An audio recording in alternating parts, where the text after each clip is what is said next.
The pain inflicted by the corrupt executive is still raw, and it hurts bad, I can assure you.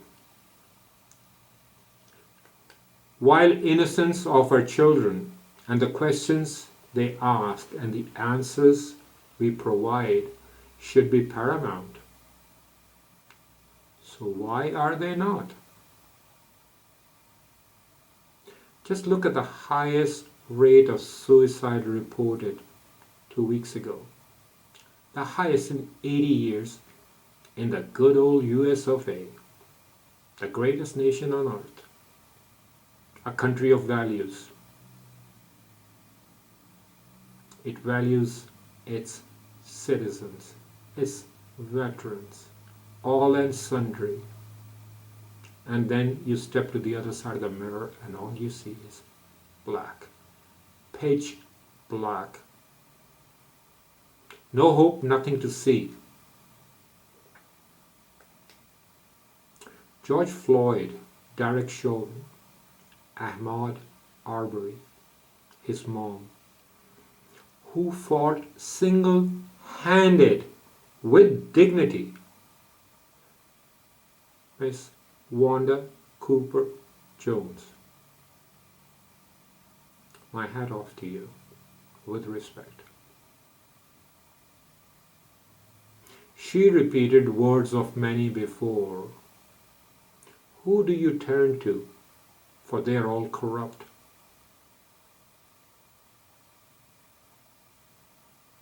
The statement is persistent and often comes to mind.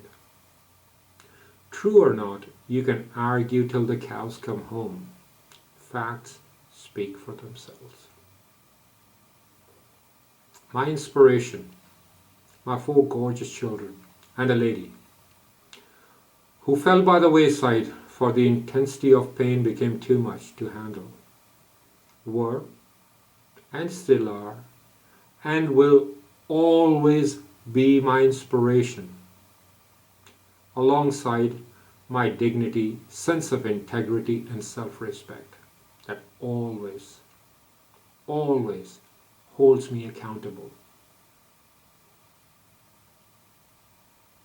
I hold myself accountable before anybody dare point a finger at me.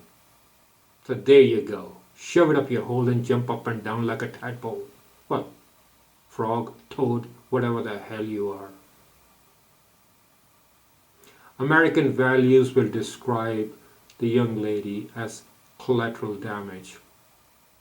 Just as on August 29, 2021, 10 people, including children, returning home from school in Kabul, alongside their father and uncle, were torn to shreds, blown to smithereens by a US drone in their own driveway, 6,917 miles away from Washington, D.C.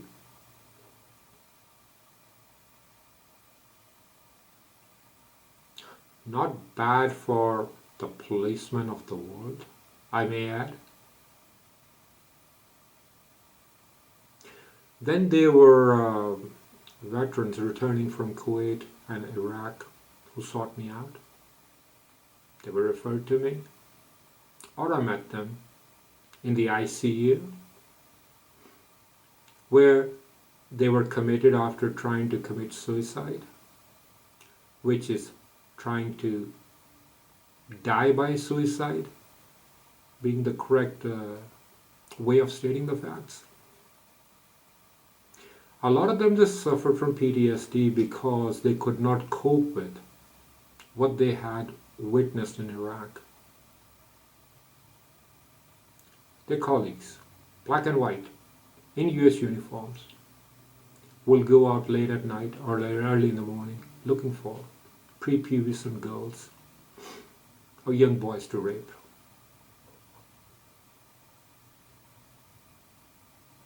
They were on psychotropic medication because they had nightmares. And eventually they were diagnosed with PTSD. All they had to say was, I cannot make peace with what I saw, what I witnessed. I wish I had done more. These were innocent people. They were smiling at us. They had no clue why we were there. And this is what we did to them. One of them actually pulled his rifle at the platoon commander, asking him, why don't you bring order to your platoon? And he said, they don't listen to me. Is that it? They don't listen to me? For God's sake, this is the military. Orders are to be obeyed. Hey,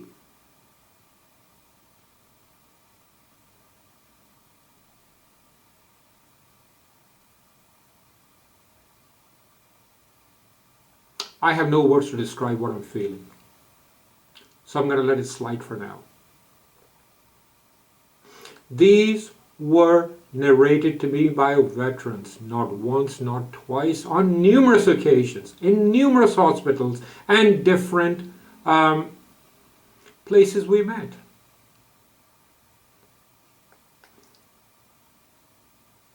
All they needed was to meet with someone with intellect and some element of decency. This is happening in the state of Georgia, where the chaplains, they have spoken with me. They have cried, and they told me. Soldiers came to them to speak with them, who were being sexually abused, sexually assaulted. And then they were threatened with consequences by the hierarchy, that if they were to disclose, they would lose their pensions and they will immediately be discharged from the military. His words, not mine. Thank you, Major. Thank you for trusting me. Can I prove it? Yes, I can. Provided the two chaplains don't backtrack. Somehow I don't think they will. Because they had the audacity and the bravado and the backbone to go to the superiors who told them to stay out of it. That seems to be the modus operandi. Stay out of it. And I have much more to tell. All facts and no fiction. I've asked many people to come and join me. Judges, former judges, academics, attorneys. I invited the UGA Department of Communications, the State University of Georgia, their Department of Communications, for somebody to come and question me, put me through the mincer, send me to hell, ask me a question. So here I am in the company, sitting by myself. They all did what they do, run for the hills. My saviors, journalists. Oh, I'll talk about them some other day. WSB TV, NPR, GPB, Bill Nygut, Richard Belcher, many more. You will be surprised with whom I made contact and who I spoke with. Every organization inclusive of ACLU, CARE, you name it, Center for Public Integrity, Atlantic, New York Times, I connected with them. But the words ring in mind of one journalist who will remain nameless. So I'm going to write a paper. Make a documentary. The public is too stupid. You have no idea how stupid they are. And what you're talking? Even judges and attorneys, they will not sit in your company for more than 5 minutes because you will make them uncomfortable. They're that incompetent. Hey, 6, 7 years later, Dick, thank you. That's his pseudonym. He was right. Absolutely right. One producer actually said, oh, let me go to the mother company. We need to make a documentary out of it.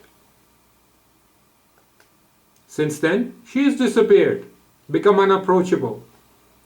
So the more you put the factors and the facts together, it appears like a spider's web, where interests they intermingle. and is dictated to and dictated upon how the media works in collusion with the executive. And the political parties, they're just two whores. Same STDs, same STIs. They just dress up different. One day you will wake up and you will realize that you have been screwed by the elephant and the ass. They were just wearing different clothes. In the meantime, enjoy your life of stupor. God bless you. American values repeatedly become apparent as vulgarity, incompetence, dysfunction, and corruption. Lack of ethics from top to bottom is and appears to be the unwritten code of ethics. By the way, as I found out from attorneys and judges, none knew the meaning of the word ethics. They didn't know what the hell the word means. So here it is for the highly enlightened and the chosen ones. Morality. Yes, you get your moral compass from it to know what is right and what is wrong before you go on to make choices that are immoral. It is a derivative of the Greek word ethos. Google it. Meaning moral principles. And now the bad news. You have none. Zilch, nada, nothing. Latest example of Americanism is in daily news. Hunter Biden and President Trump. Now you have the ass and the elephant. Hunter, while under the influence of drugs and hookers is inclusive of her sister-in-law's boudoir, became a successful businessman, and Trump by humping all and sundry. Why did I say this, you may ask? Well, because I have done nothing wrong. I am highly qualified and recognized wherever I have had the honor of working. UK, Ireland, California, and yet repeatedly for the past 10 years and more, the wonderful state of Georgia and the US legal system have unlawfully denied me the right to earn a living. Karens and American bigotry did not help either.